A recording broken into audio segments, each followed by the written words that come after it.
Standard 12 subject chemistry. आज आपण बघणार आहे topic ionic equilibrium. Ionic equilibrium कशाला म्हणायचं? एखादा मॉलिक्यूल घेतला असेल, त्याला पाण्यामध्ये आपण टाकलं तर तो काय होईल? एक तर डिझॉल्व्ह होईल किंवा डिझॉल्व्ह होणार नाही. तर त्याची स्टडी म्हणजे काय म्हणणार आहे आपण? Ionic equilibrium. So what you mean by ionic equilibrium? The equilibrium between ions and unionized molecule in a solution is called as ionic equilibrium. कशासाठी स्टडी करायची? ह्याचा यूज आहे टू डिटरमाइन इक्विलिब्रियम कॉन्स्टंट.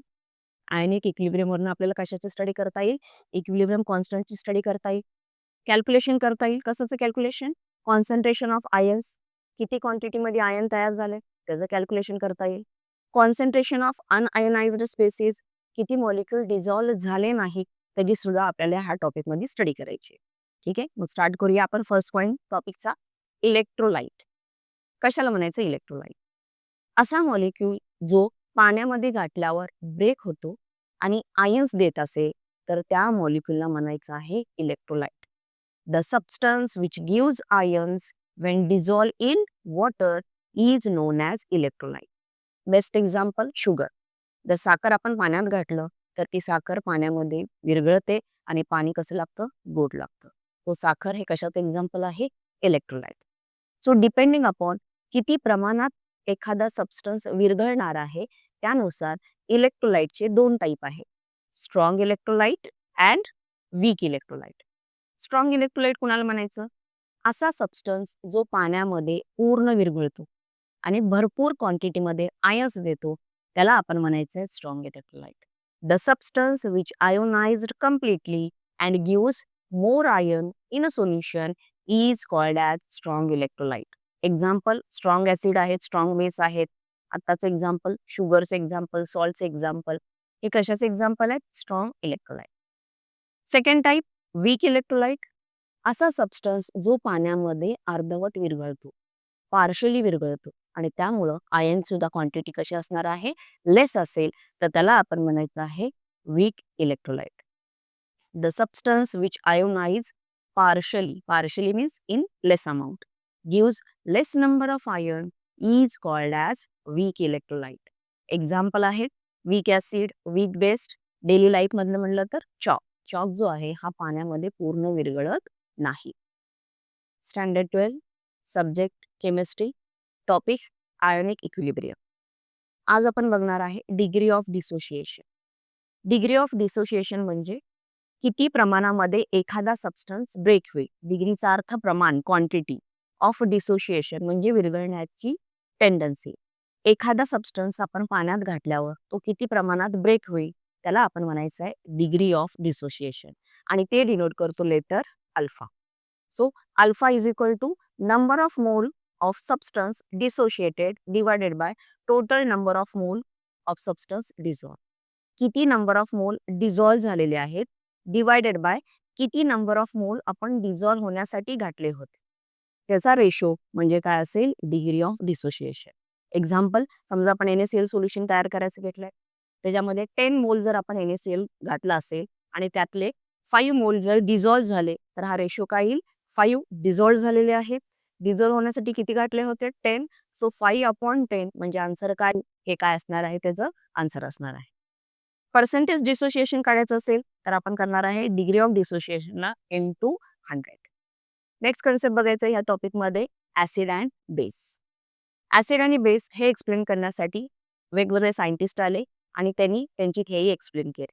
त्यातला फर्स्ट सायंटिस्ट आहे Arrhenius आणि त्याला आपण म्हणतो अरेनियस केरी. So according to Arrhenius acid कुणाला म्हणायचं, बेस कुणाला म्हणायचं? तर फर्स्ट बघूया आपण ऍसिड. ऍसिड म्हणजे असे सबस्टन्स ज्यांच्यामध्ये कंपल्सरी असला पाहिजे H+ आयन आणि तो जर सबस्टन्स मी वॉटरमध्ये डिझॉल्व केले तर तो काय दिला पाहिजे मला? H+ ion. तरच मी त्याला काय म्हणू शकते? Acid. So according to Arrhenius the substance which contain H+ ion and gives H+ ion in aqueous solution is called as acid. Example HCl. HCl मध्ये ऑलरेडी H आहे. जर आपण त्याला पाण्यात घातलं तर तो काय करेल? H+ आयन घेईल. दुसरं एक्झाम्पल H2SO4, HNO3 हे सगळे कशाचे एक्झाम्पल आहेत? ऍसिड. Next base. अरेनियसच्या मते बेस कुणाला म्हणायचं?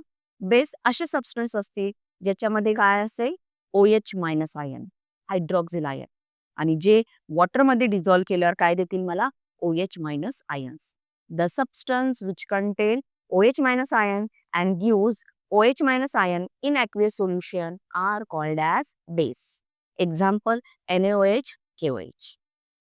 नेक्स्ट लेक्चरमध्ये आपण बघूया next theory, Lowry Bronsted theory आणि लेविस थेअरी बघूया. ब्रॉन्स्टेड लॉरी थेअरी ही थेअरी कशाचं एक्सप्लेनेशन देते, ऍसिड आणि बेसचं. According to this theory acid कुणाला म्हणायचं, ऍसिड असे सबस्टन्स असतील जे H प्लस आयन प्रोटॉन दुसऱ्यांना डोनेट करतील, त्याला काय म्हणायचं आहे ऍसिड. मग बेस कुणाला म्हणायचं, बेस असे सबस्टन्स असतील जे काय करतील दुसऱ्यांकडनं H प्लस प्रोटॉन ऍक्सेप्ट करतील. एक्झाम्पल घेऊया बघा, रिॲक्शन घेतली आपण HCl प्लस NH3 ची रिॲक्शन, कन्वर्जन कशात झालंय NH4 plus Cl minus. Reaction जर नीट बघितली तर बघा HCl चं कन्वर्जन कशात झालंय Cl मध्ये, म्हणजे इथं HCl नी काय लॉस केलंय एक H प्लस लॉस केलाय. H प्लस लॉस केला म्हणजे त्यांनी काय केलंय हायड्रोजन डोनेट केलेला आहे, त्यामुळे इथं काय लिहिलंय मी A1 चा अर्थ हा ऍसिड 1 असेल. NH3 कडे बघितलं तर NH3 चं कन्वर्जन कशात झालंय बघा NH4 प्लस, म्हणजे त्याच्यामध्ये एक हायड्रोजन वाढलेला आहे. कधी वाढतो ज्यावेळेस तो दुसऱ्याकडनं H घेतो, त्यामुळे त्याला काय म्हणलेलं मी बेस 2. म्हणजे इथं HCl हायड्रोजन देतो त्यामुळे तो ऍसिड म्हणून ऍक्ट करेल, NH3 हायड्रोजन एक्सेप्ट केले त्यामुळे तो काय ऍक्ट करेल बेस. जर रिव्हर्स रिॲक्शन बघितली Cl मायनसचं कन्वर्जन इकडे होताना कशात होईल HCl मध्ये, म्हणजे Cl मध्ये काय ऍड झालेलं आहे H प्लस, म्हणजे Cl नी हायड्रोजन एक्सेप्ट केलेला आहे त्यामुळं हा इथं काय म्हणून ऍक्ट करतोय बेस. NH4 चं कन्वर्जन कशात झालंय बघा NH3, म्हणजे एक हायड्रोजन कमी झालेला आहे, कमी झालेलं आहे म्हणजे त्यांनी काय केलंय हायड्रोजन डोनेट केलंय, त्यामुळे त्याला काय म्हणलेलं आहे आपण ऍसिड. आणि ह्या कन्सेप्टनुसार एक नवीन कन्सेप्ट त्यांनी सांगितला conjugate acid base pair. Conjugate acid base pair म्हणजे काय, हा एक पेअर असेल, कुणाचा पेअर असेल ऍसिड आणि बेसचा, जो डिफर असेल म्हणजे वेगळा असेल कुणाने फक्त प्रोटॉननी, एक हायड्रोजन त्यांच्यामध्ये कमी असेल. तो conjugate acid base pair it is a pair of acid and base which differ by only one proton. Again same example घेऊया, HCl घेतलंय, वॉटरची रिॲक्शन केली आहे, आपल्याला भेटेल H3O प्लस Cl मायनस. नीट जर ऑब्झर्व केलं तर HCl काय करेल, HCl एक हायड्रोजन लॉस करेल आणि कन्वर्जन कशात होईल Cl मायनस. H2O चं कन्वर्जन कशात झाले बघा H3O, म्हणजे H2O नी काय केलंय एक हायड्रोजन घेतलेला आहे आणि त्यामुळे त्याचं कन्वर्जन कशात झालेलं आहे H3O प्लस. जर यांचं पेअरिंग केलं HCl आणि Cl, दोघांमध्ये कितीचा डिफरन्स आहे हायड्रोजनचा. H2O आणि H3O दोघांमध्ये कितीचा डिफरन्स आहे एक Hचा, आणि ह्या पेअरला काय म्हणलेलं आहे कॉन्जुगेट ऍसिड बेस पेअर. आज आपण बघणार आहे ऑसवाल्ड डायल्युशन लॉ, त्यालाच म्हणतो आपण relation between degree of dissociation alpha आणि dissociation constant K for weak electrolyte. तो आपण एक वीक इलेक्ट्रोलाइट घेऊया, 1 मोल वीक इलेक्ट्रोलाइट घेऊया, तो VDMQ सोल्युशन मध्ये काय करूया डिझॉल्व करूया. VDMQ वॉटर घेतलाय त्याच्यामध्ये 1 मोल आपण वीक इलेक्ट्रोलाइट ऍड केलेला आहे. काही वेळानंतर तो काय होईल ब्रेक होईल म्हणजे डिसोशिएट होईल. तो Ba is weak electrolyte, it dissociate into B plus and A minus. Initial त्याचं कॉन्सन्ट्रेशन किती होतं 1, स्टार्टिंगला B प्लस 0 होते, A मायनस सुद्धा काय होते 0. आफ्टर सम टाइम ते डिसोशिएट होतील म्हणजे ब्रेक होतील. समजा अल्फा क्वांटिटीमध्ये डिझॉल्व्ह झालेले आहे, तो B प्लस अल्फा असतील, A मायनस सुद्धा अल्फा असतील, तो Ba किती रिमेन राहील 1 मायनस अल्फा. कॉन्सन्ट्रेशन काढायला झालं आणि काढायचं म्हटलं तर डिवाइड बाय काय करायला लागेल आपल्याला व्हॉल्यूम. सो सॉल्ट सोल्युशन किती येईल 1 मायनस अल्फा अपॉन व्ही, आणि आयनचं concentration alpha upon V. Dissociation constant कसं काढतो आपण K is equal to concentration of ion divided by concentration of unionized salt. आयनचं कॉन्सन्ट्रेशन मेन्शन केले अल्फा बाय व्ही, सॉल्टचं concentration 1 minus alpha upon V mention केले, इकडं खाली व्ही आहे वर व्ही आहे, कॅन्सल होईल. काय मिळालं आपल्याला equation K is equal to alpha square upon V ब्रॅकेटमध्ये 1 मायनस अल्फा. आता ही जी टर्म आहे 1 मायनस अल्फा की आपण वीक इलेक्ट्रोलाइटसाठी कन्सिडर करतो आणि वीक इलेक्ट्रोलाइट हे फार कमी प्रमाणात डिझॉल्व्ह होतात. त्यामुळं ही टर्म आपण नियरली काय कन्सिडर करतो? 1 कन्सिडर करतो. त्यामुळे फायनल इक्वेशन काय येईल? K is equal to alpha square upon B.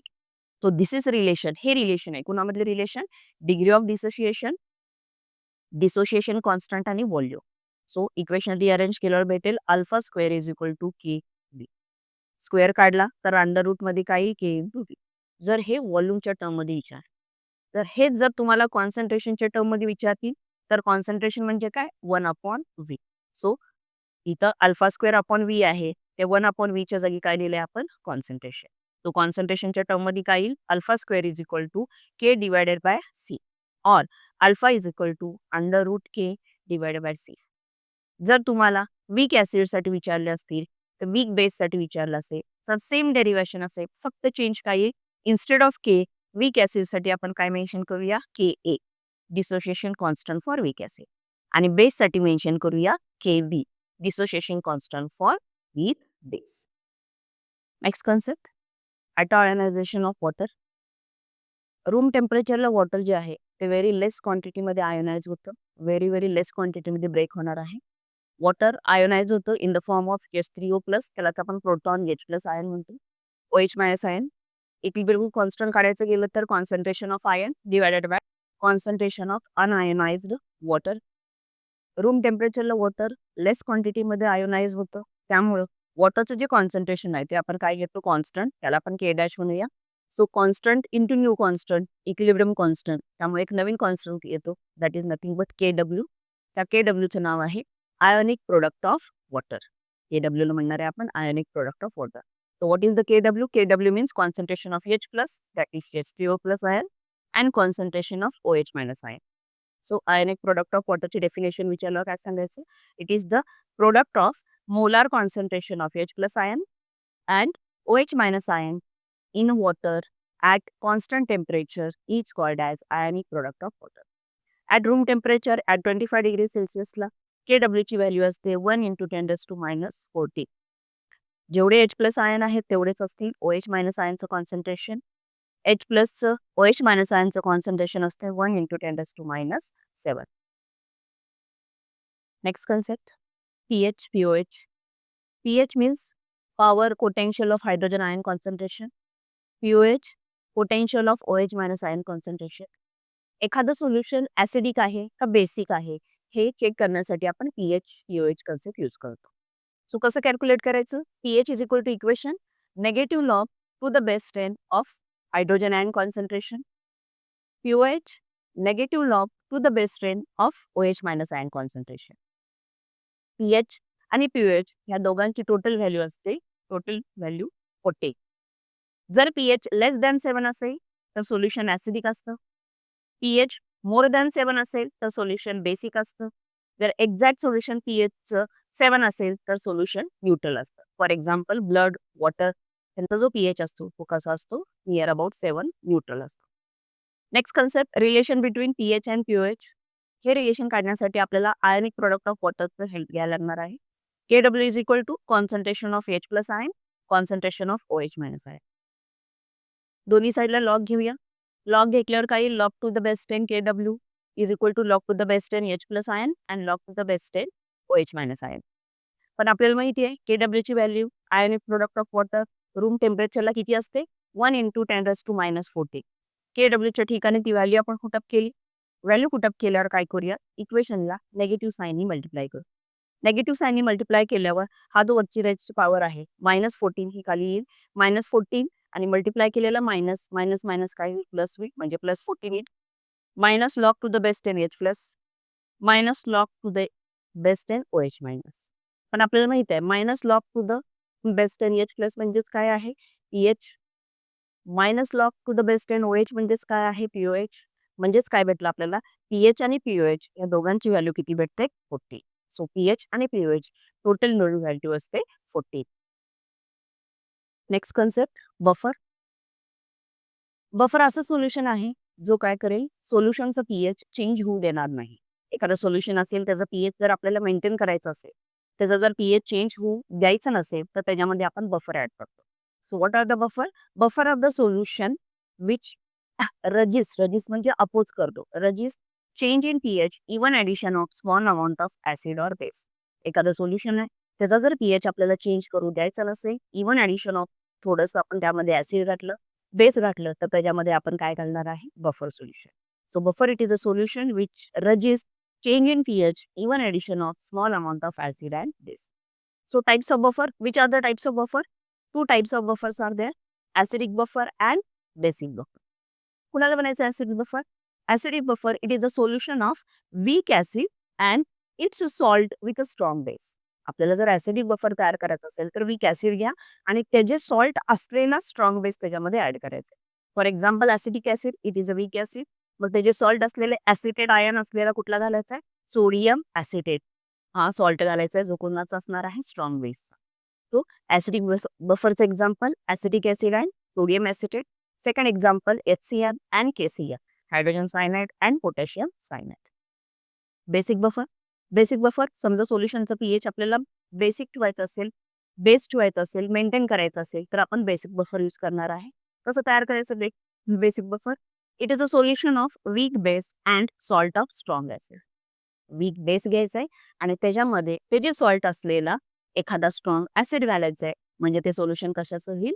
Basic बफरचं. For example ammonium hydroxide plus ammonium chloride. Ammonium hydroxide हा वीक बेस आहे, त्याच्यामध्ये अमोनियम सॉल्ट असलेला क्लोरीनचा आपण ऍसिड घातला, क्लोरीन असलेला अमोनियम क्लोराईड, तर आपल्याला काय भेटेल? Basic buffer. लास्ट पॉइंट आपला आयनिक इक्विलिब्रियमचा common ion effect. Common ion इफेक्टचा अर्थ काय? ज्यावेळेस आपण वीक इलेक्ट्रोलाइट घेतो, त्याला सोल्युशनमध्ये वॉटरमध्ये ऍड करतो, त्यावेळेस तो डिसोशिएट होणार आहे. पण त्याचं डिसोशिएशन होण्याचं प्रमाण काय असतं? कमी असतं. आणि हे डिसोशिएशन अजून कमी होऊ शकतं जर आपण त्याच्यामध्ये एक स्ट्रॉंग इलेक्ट्रोलाइट जर ऍड केला हॅव्हिंग कॉमन आयन्स, आणि त्यालाच आपण म्हणतो common ion effect. What is the common ion effect? Ionization. Ionization म्हणजे ब्रेकडाऊन. कुणाचं? वीक इलेक्ट्रोलाइटचं हे सप्रेस्ड होणार आहे. सप्रेस मीन्स डिक्रीज होणार आहे due to addition of strong electrolyte having common ion to that of the weak electrolyte. Weak electrolyte घेतलाय, त्याच्यामध्ये जर स्ट्रॉंग इलेक्ट्रोलाइट घेतला हॅव्हिंग कॉमन आयन, तर त्याचं डिसोशिएशन स्टॉप होणार आहे. त्यालाच आपण म्हणतो common ion effect. Example dissociation of acetic acid. Acetic acid weak acid आहे. जर त्याच्यामध्ये आपण सोडियम ॲसिटेट घातला, सोडियम हा सॉल्ट जो आहे तो स्ट्रॉंग आहे, तर ॲसिटिक ॲसिडचं डिसोशिएशन काय होणार आहे? डिक्रीज होणार आहे. So according to Le Chatelier principle, acetic acid ionize will acetate ion आणि H+ आयन होता. जर त्याच्यामध्ये सोडियम ॲसिटेट घातला तर तो सुद्धा काय तयार करेल? ॲसिटेट आयन तयार करेल. आणि ली चार्टियर प्रिन्सिपल काय सांगतो? जर कॉन्सन्ट्रेशनमध्ये आयनचं कॉन्सन्ट्रेशन जर इन्क्रीज झालं तर तो काय करेल? इक्विलिब्रियम मेंटेन करायचा प्रयत्न करेल आणि त्यामुळे रिॲक्शन आपोआप काय होईल? रिव्हर्स होईल. आणि ह्या कॉमन आयनमुळे CH3COH मायनस ॲसिटेट आयनमुळे वरची जी रिॲक्शन आहे ती काय होईल? रिव्हर्स डायरेक्शनला, म्हणजेच ॲसिटिक ॲसिडचं डिसोसिएशन काय होईल? स्टॉप होईल. त्यालाच आपण म्हणतो कॉमन आयन इफेक्ट.